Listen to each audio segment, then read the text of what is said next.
ప్రభువు ఆమెను చూచి ఆమెకు దగ్గరగా ఎలాగొచ్చాడంటే ప్రభు ఆమెను చూచి ఆమె యందు కనికరపడి ఏడవద్దని ఆమెతో చెప్పి దగ్గరగా వచ్చాడు. ఎలాగొచ్చాడంటే దగ్గరగా.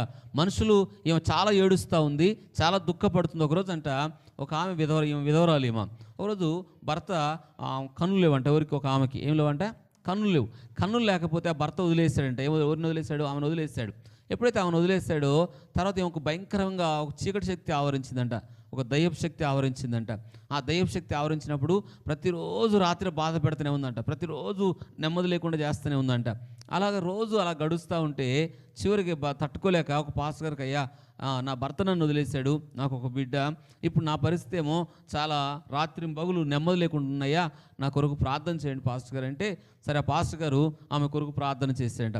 ఎప్పుడైతే ఆయన ప్రార్థన చేశాడో అక్కడ కొద్ది దినాల్లోనే ఆమెకు సంపూర్ణమైన స్వస్థత